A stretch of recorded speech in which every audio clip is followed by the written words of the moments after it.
T-Biz here, and try not to look into the camera or whatever, but this is my congratulations to Francis McMenamin for his 150 subscribers. This is my contest entry for this video, so to speak, or for his contest, or anyhow, bear with me. But I guess one of my favorite war movies would have to be, I guess, The Killing Fields. I think that movie takes place in Cambodia, or like kind of after that whole skirmish or thing happens in Cambodia or whatever. Has to do with like I think some refugees and stuff like that, and it's a pretty messed up movie. I remember there's like a scene where this guy's walking in the field and there's like a bunch of skulls and bones, and just like where I guess people are just like a mass grave or something, or just people were just laid out or something. But it was nuts. But it was just like this part where this guy's walking through just a bunch of like skulls and bones and stuff like that. I remember as a kid watching that and just being like, oh my god, I think I had like nightmares or something, you know. But anyhow, that's a really good movie. I like it a lot, and so that's like probably my favorite war movie, or probably the one that frightened me most as a kid or whatever. But it's a very deep. It tugs at your heartstrings. So if you've never seen Killing Fields, check it out. I recommend it. And as far as comics go, I don't read too many war comics. I mean, I love G.I. Joe, but I'm not caught up in any of my G.I. Joe stuff because I collect too many comics and have too many to read. But my favorite ones so far are the G.I. Combats, just because they're done by Joe Kubert, which is really cool because, you know, Joe Kubert, he's at the famous comic art drawing school, which is cool. And plus, I love stuff like Nazi robots and stuff like that, and just Nazi zombies and crap like that. It's really cool, very cool, very cheesy, very campy, but very neat stuff.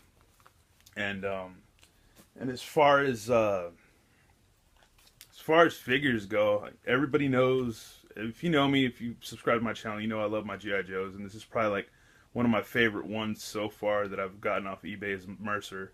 It's not the as Vampire informed me, it's not the original Slaughter Marauders one, but it's one that came out later in the 90s. It's pretty cool because he's got like kind of like a Viper attire, which is really cool because he's I guess he was a Cobra defector, or he was a Viper, but or whatever, defected to G.I. Joe. So he's kind of like a double crosser, which is kind of cool in a good way, not in a bad way.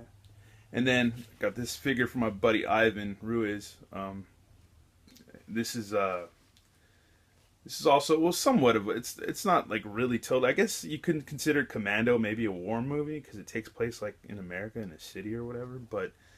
But I love Arnold, and he looks ready to go to war as this figure, and this is one of my favorite all-time figures. And if you've ever watched any of the videos I do, he appears in it, and my friend Mike does the voice for Arnold. Does a great impersonation or whatever, or impression, or whatever you want to call it. And another favorite of mine is the old school action team G.I. Joe. I wish I had the Eagle Eye one. I don't. I just have this regular one. These were actually, I believe, a reboot that I got at or they were just like reissues that I got it at Walmart years ago. I guess around 2007. I guess around the 25th anniversary, maybe these were released. I don't know if there's a date on here. 2006. So yeah, around that same time.